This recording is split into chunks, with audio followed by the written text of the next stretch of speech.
Hi, I'm Greg, creator of opportunities. And I'm Polly, princess of prevention. And welcome to another edition of Totally Preventable.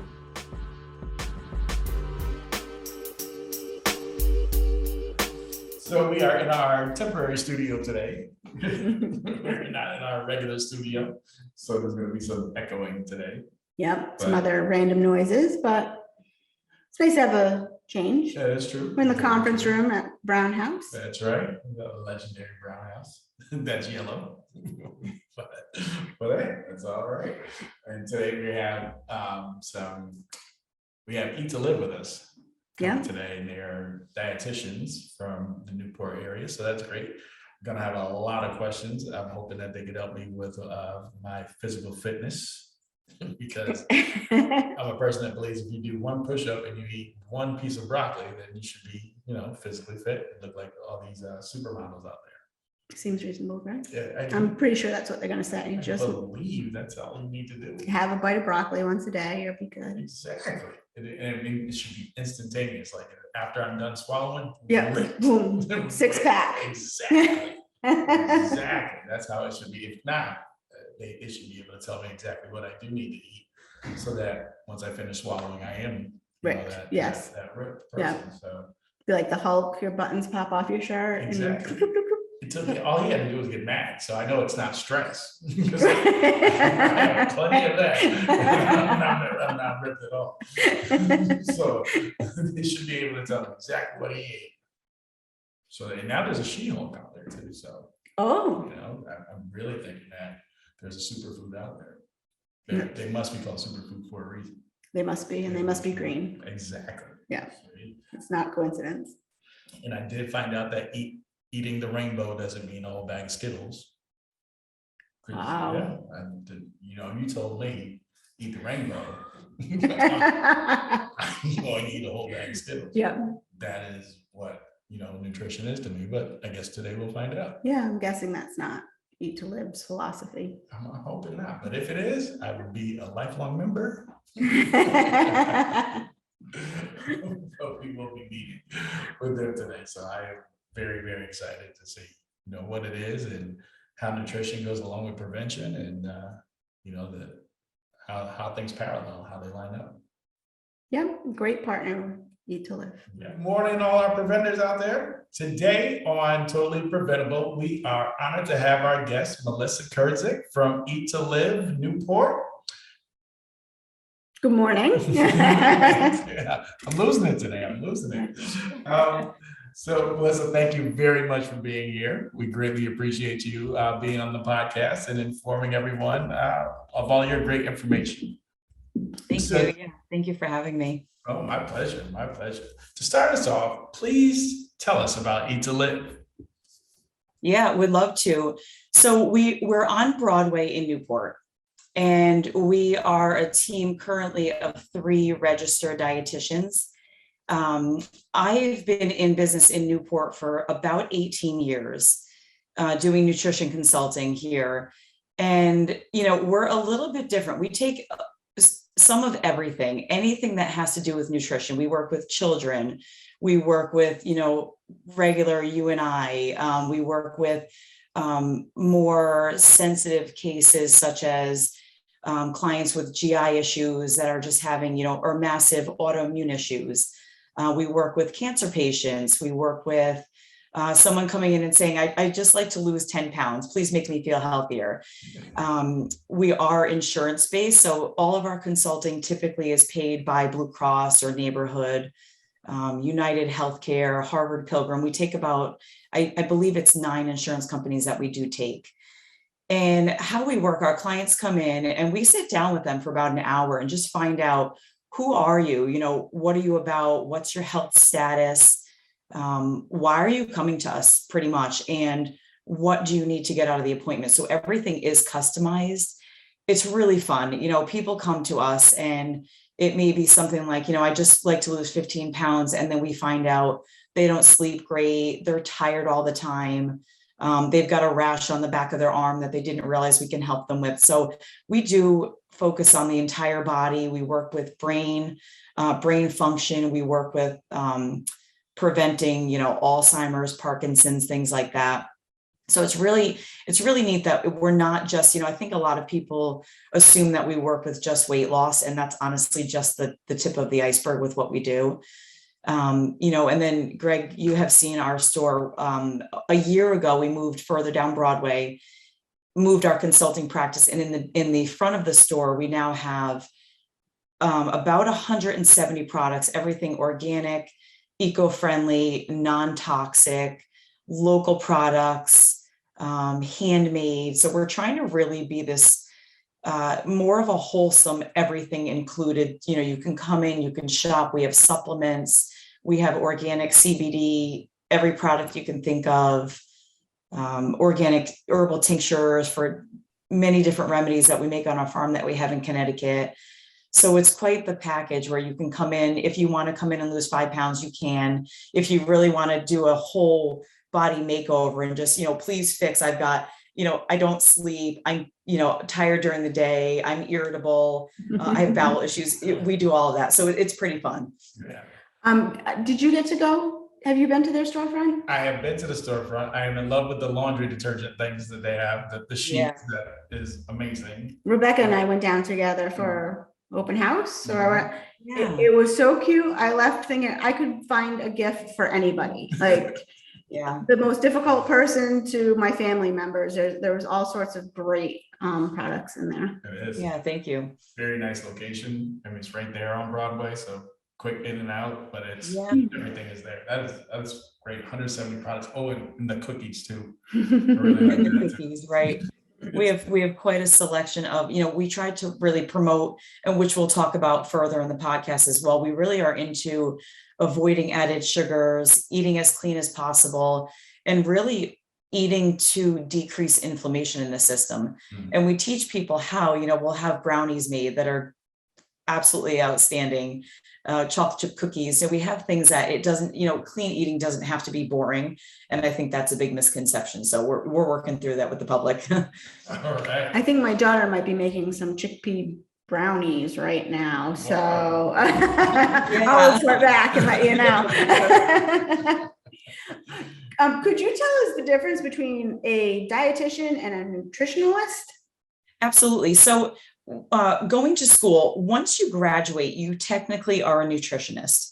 To go on to further education, completing what's called a dietetic internship.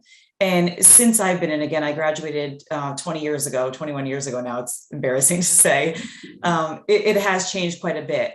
Typically you do vary school to school, a 10 to 12 month dietetic internship.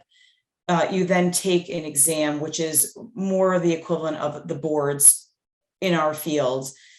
Once you take that exam, you pass, you're accepted, you are a dietitian, then you're able to work with health insurance. So it is a step beyond. Oftentimes we're called nutritionists. Likewise, I'll do it in another field. I don't understand the difference between credentialing. So to us, we never take it to heart, but we do have that further education. Going on for a master's degree, which I did do, is optional. You can be a dietitian without that. Now most schools are linking those. So once you're finished with your dietetic schooling, you're also finished with your master's. So it has changed in the past few years. Wow. Now, you said you've been in the field for years. You said that you graduated like 20 years ago, which I would never guess. But how do you stay up with all the recent and all the research? How do you keep up? Yeah, great question. So we are required, first off, to have a certain amount of what's called a CEU. It's a continuing education. And we've got to have 75 credits every couple of years to keep up with it. So the Academy and our organizations are really great about bringing us credentialed and certified webinars, links, books, different either activities or hands-on. It could be something that we're reading at home that count towards those credits. So we do, myself and my staff included, we do like to do those. We have to. But in addition, we also go on to take other courses and get certification. Like I am certified as a sports well. And then just in general with reading, it's such a fascinating field that we're in, that it changes all the time. And we're constantly asked, what's this new thing that's come up with? It could be a keto diet or paleo or plant-based. So we do quite a bit of education on our own outside of that. Well, I guess it's very important. I mean, because you probably get all kinds of questions at all. Yeah, we get them all the time, and you never know what's coming at you. So that's another part that keeps us on our toes. We're not just specialized in GI or weight loss. So we've really got to stay on our game about, what are we up with the newest topics and the newest research, because it changes so fast. I know when I tell people I work in prevention, people are like, what are you preventing? That's probably the biggest question I get asked when people find out we're in prevention. What are you preventing? What do people most ask you? What's your most asked question when they find out your field? Funny enough, I think the most directed question that I've been asked is, what should I eat? Typically someone finds out, what do I do? Well, what should I eat? It's such a broad question. I can't answer that unless I know more about you. But we do often, someone will ask, how can you help me? And that's really important. I like that question, because if you come to us, you really don't know fully, what can we do for you? And that's a fair question. Not many people understand the depth of our counseling. And I always appreciate that. What can you do for me? And, I take it seriously. If someone asks, what can I do for me? I'm going to ask some questions. How are you feeling? What's your lifestyle like? Do you have any certain, family history of Alzheimer's or heart issues, to kind of get to know someone in a briefer conversation if we're not in session. So you're telling me that if I eat broccoli, I'm not going to have a six-pack tomorrow? Precisely. Yeah. Yeah. Maybe for a few days. All right. So when it comes to your profession, what's the one piece of knowledge that you wish everyone knew? What's that one piece, that one key? I love this question. And ironically, I was talking about it with someone yesterday that had popped in the store. I think one of the most misunderstood conceptions or facts is that everything that you eat, everything that you put on your body, and everything that's around you goes into your body. And I think I wish more people understood the impact of environmental, what you're eating. We hear sometimes, you're pregnant, you can eat what you want. Oh, the kids, kids don't have a weight issue, they can eat what they want. I had a long week, I deserve whatever. Once you understand the concept of, if it's on my skin, if I'm breathing it, or if it's going in my mouth, it's affecting my health, my cognition, my digestion, my longevity. There's such an impact of it. And it's such a simple yet complicated concept. That's hands down my favorite. Do you have a weakness? Like you personally? Like, is there something that you should not do, but you're like, oh, I really want to have a something or other? Probably a peanut butter cup. Yeah. Probably, my whole life, there was always, our Easter baskets, we'd get one of the little Reese's eggs. Mm-hmm. And to this day, I think that's probably one of the things I will splurge on and have that's really not organic and does have sugar. I'm like, you can't win it all. Right. That's the picture that people will take too. You've been doing good all week, and then someone snaps a shot of you and you got the Reese's in your hand. Right. Are there ways that people can tell if they're eating healthy or not? You know it. It's bound to happen. Are there ways that people can tell if they're eating healthy or not?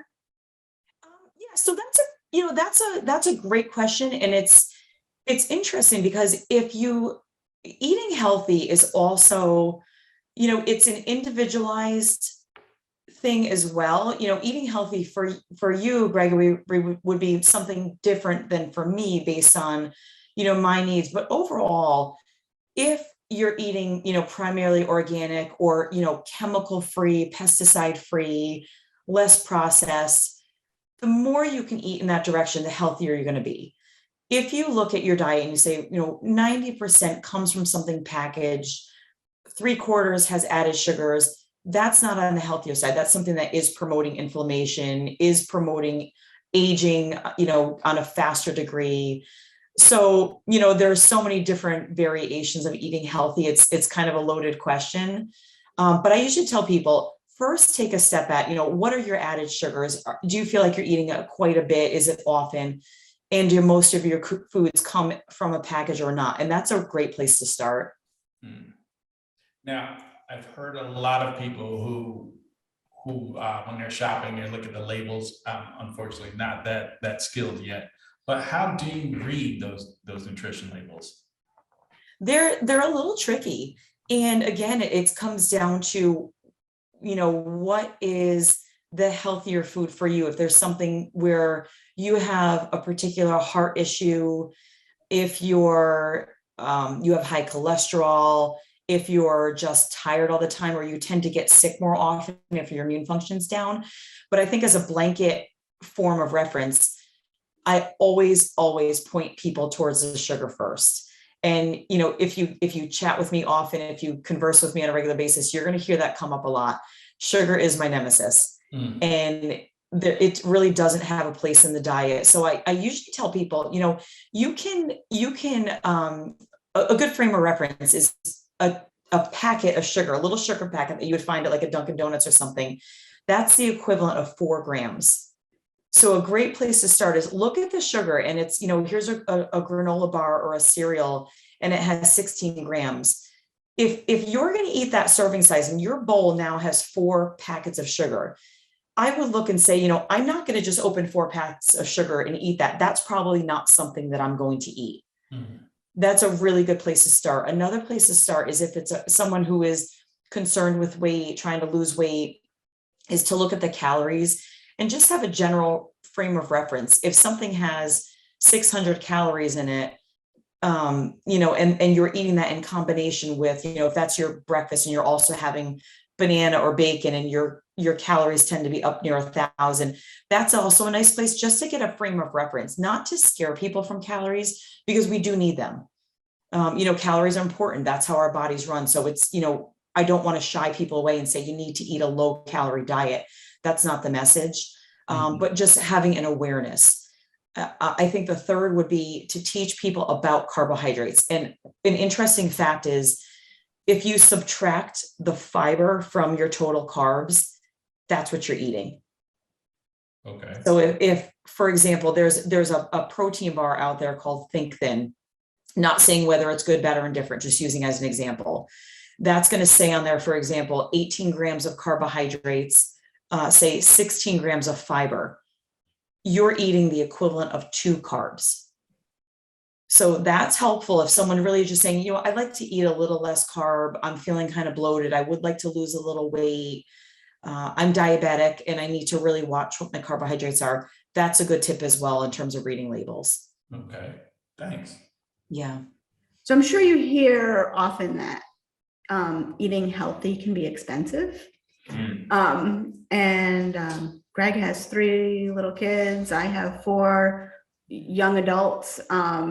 The veggie aisle is probably where we spend the most money. I would like to spend more, but do you have some tips or ways for people that are, watching what they spend on their grocery bill that they could I do, yeah. So we do, we spread out our shopping. We love farmers markets. That's typically an economical way to go. In season, get to a farmer's market. Buying in bulk when you can. A lot of stores, especially, Greengrocer or A Market are 2 that I frequent. They have what's called like a case discount, and they'll give you 10% off. So if we know we're buying, my kids love the organic mac and cheese. I'll go and buy a case of it. I'll get a 10% discount. That's something that's non-perishable and will stay. We also will be really smart when we shop. We'll go in a little bit open-ended. So for example, the produce aisle, what's on sale? That's what we're buying that week. If asparagus is $9.99 a pound, that's not our vegetable for the week.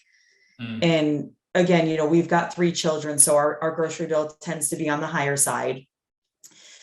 Ironically, that you asked this question, on Friday, my 2 younger sons, they're 6 and 9.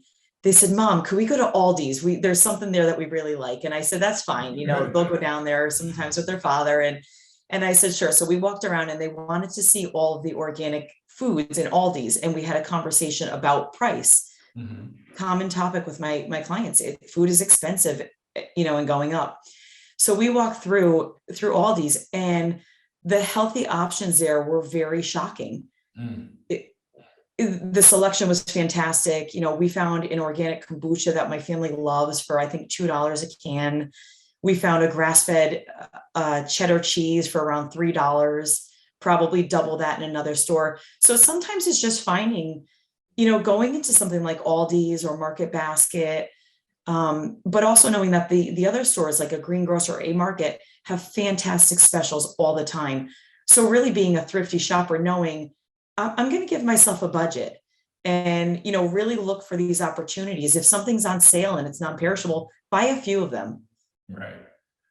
It's a great, I've never even thought of it like, what's on sale. That's what that's what our meals will be based off of. And instead just going in there, not open-minded, like I got to get this and that's what we're going to have. But if I'm open-minded, then yeah, I can save some money. It's a great rule of thumb. I should probably, The other thing really is more batch cooking, making it in larger portions, because we spend so much money on ingredients.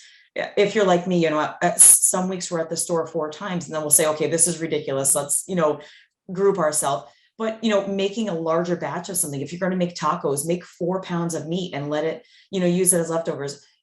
In the end, you'll save, a good percentage of money doing that.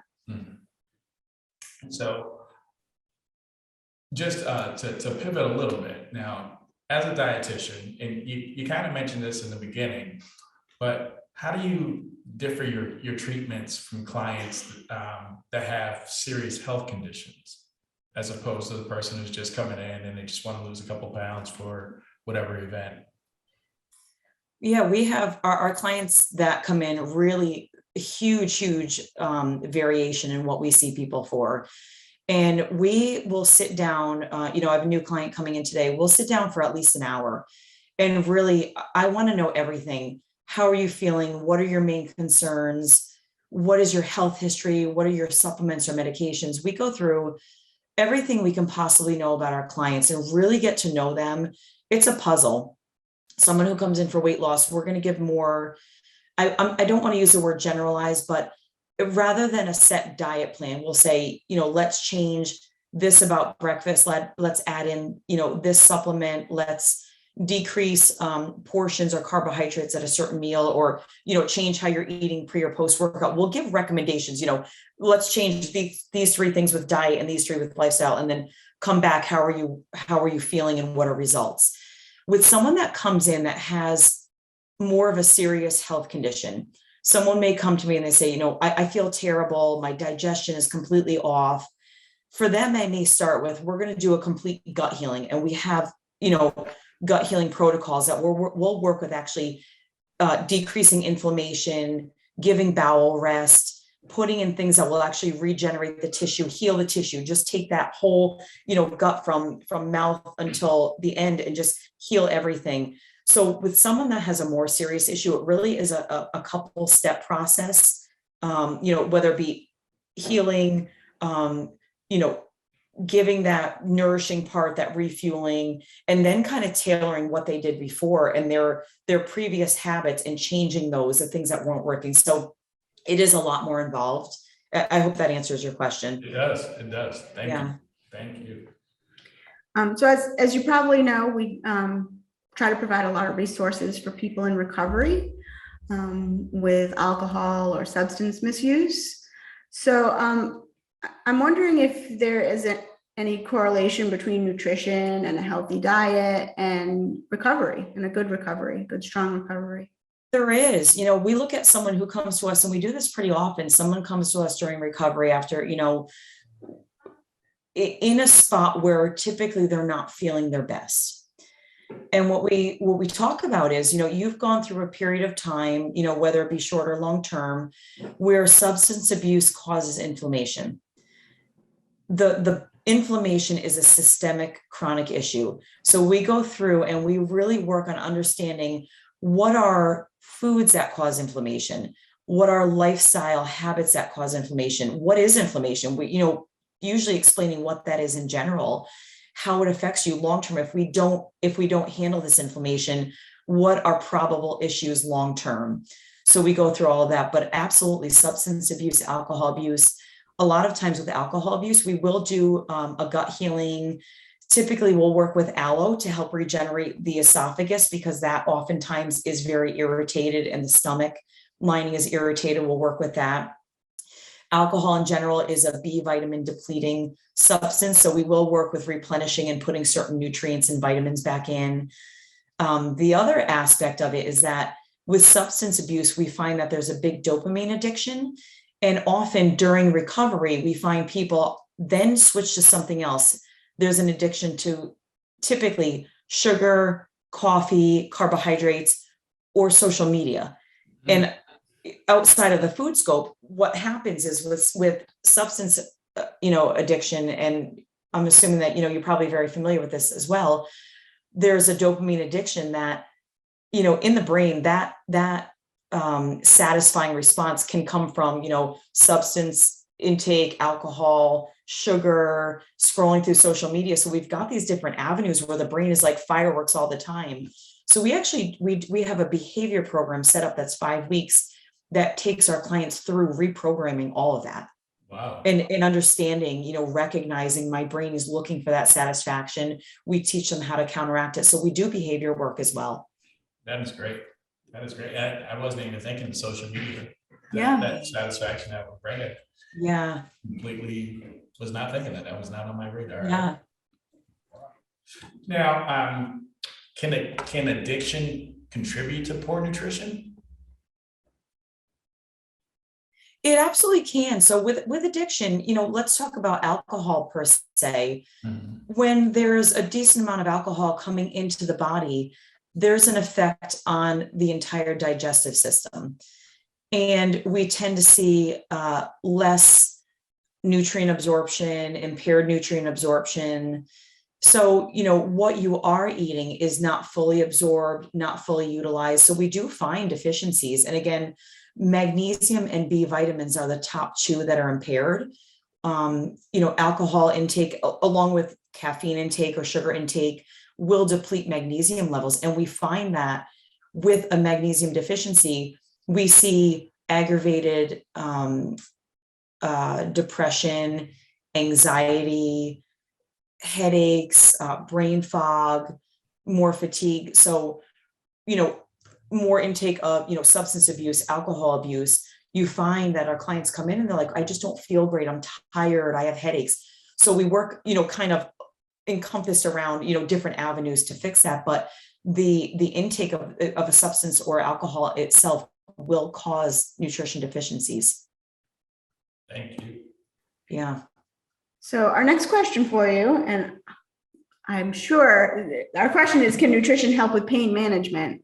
And I'm going to guess you're going to say yes, because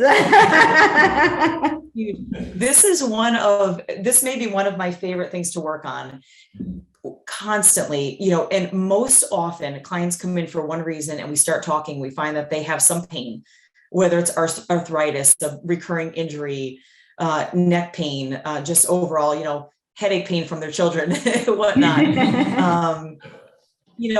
Really, again, the inflammation we talk about a lot. If you're eating things that cause inflammation, processed foods, if you stop at Dunkin' Donuts 3 times a week and, not picking on them, it's the same at any fast food place. If, more packaged foods, more sugar, the body's inflamed. Any injury that you have, arthritis, it's going to flare up. When someone comes to us, and we had a client last week, a lot of arthritis, what can you give me to take? And I said, well, before we recommend a supplement, which, that's the easy way out for me, let's clean up your diet. Let's do a detox. So we get any sort of pesticides, heavy metals, even parasites, which is a topic for another day. Wow. That will aggravate pain. Let's clean the body from those 3 things. Let's put you on a more anti-inflammatory, cleaner diet. Now we assess what's your pain level. Most often I'm fine. I don't need a supplement. And we're done. You go on your merry way and everything's fine. And now you're not stuck taking something every day. Some people choose not to do that, but there is the avenue of, diets, it's essential for feeling great. I tell you right now, if you can tell me what food I need to eat to eliminate a child headache, or headaches that I get from my kids, I'll buy a case of it right now. That's typically the babysitter food. I think it's the peanut butter cup. I guess. Peanut butter cup. And then the broccoli. Yeah, or that fixes everything. Now, if you could guess, or if you had to pinpoint or summarize, what would you say was the biggest problem with our diets? Like, what's the biggest misconception even? Yeah, I think sugar is one of the biggest things. And, Greg, we were talking for a while when you had stopped in the store. The first 5 years, my first son, the first 5 years of his life, I gave him nothing with added sugars outside from fruit. He was 100% organic. He ate nothing with sugar.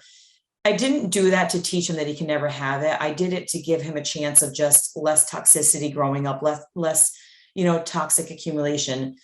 But, the more I did it, it wasn't my intent to go for 5 years. I figured at some point we'll teach him balance. Just looking at our general food supply, there's sugar in everything. There's sugar where it shouldn't be. There's sugar to cause dopamine addiction, to want you, to have that, that was so delicious, that feeling of just complete content. And if you look, it's a driving factor for so many issues, for magnesium deficiency, for, arthritis, for more pain and arthritis, for GI issues, for cancer. There's just so many things that come about from having it in our diet. And I honestly think if that was the one thing taken away from, if sugar no longer existed, so many issues would disappear, lessen up a little bit. So, but oh, sorry, go ahead. Yeah, I think maybe just the education of promoting education for people for sugar would hands down help every single person, everyone.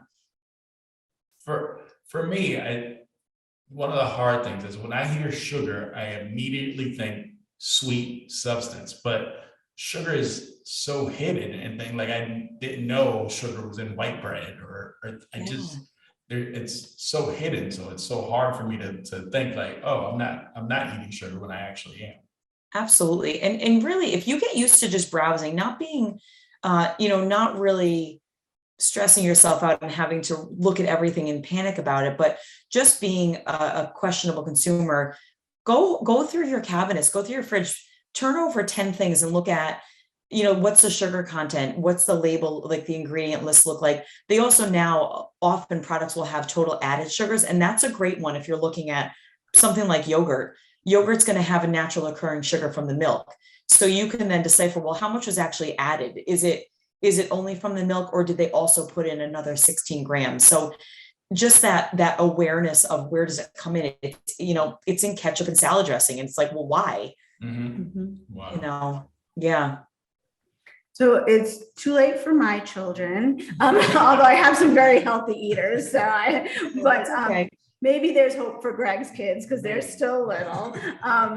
Do you have some tips for introducing healthy eating to kids? I know it's difficult in school when you see your peers eating, whatever they want, or when your kids first go away to their first field trip without their parents' guidance on what to eat. So how do you, give your kids that background and teach them how to eat nutritiously?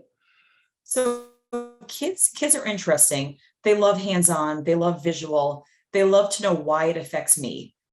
In general, something is going to be received better with a child, if you're really speaking to them. And you find out what their interests are. You find a child that's interested in sports.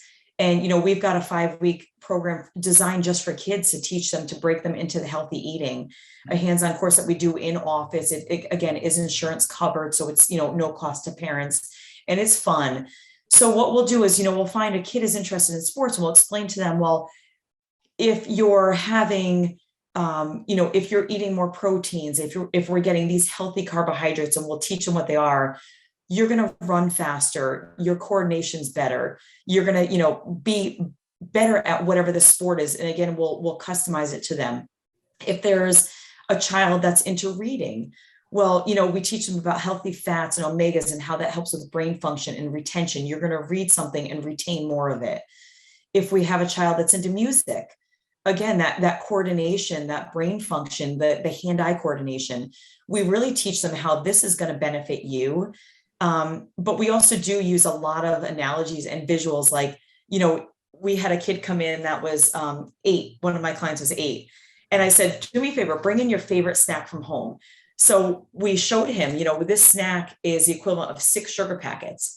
Let's go through together and find an equivalent, that same thing, a different product that would have maybe 4 sugar packets instead of 6. And to them, they're like, this is a game. This is great. And they're, boxes all over the floor at home, and they're emptying out the fridge. So for kids, you start very slow. They'll typically absorb information and show that they're implementing it later on. Just when you think they're not even paying attention, it's being processed. So you've got to take a slow approach with them. Right. Yeah. This has been awesome. You've mentioned Eat to Live, the programs that you have, and the different 5-week programs. How do people get in touch with you? How can they reach out to connect with you? Yeah, we've got a few ways. Our website is eattolivenewport.com. So we've got a form right on there that you can fill out and message us, and we'll get back to you. Our phone lines in here, the number is 401-619-0663. Some people just pop in and they want to meet us. Who are you? Can we schedule an appointment? We're happy to do that. Come on in. We also, I welcome texting right to my phone, which again is a 401 area code 486-7089. I get calls and texts all day long. Someone will say, can you answer a quick question for me, or send me a text for an appointment? We'll do that as well. Just an easy way.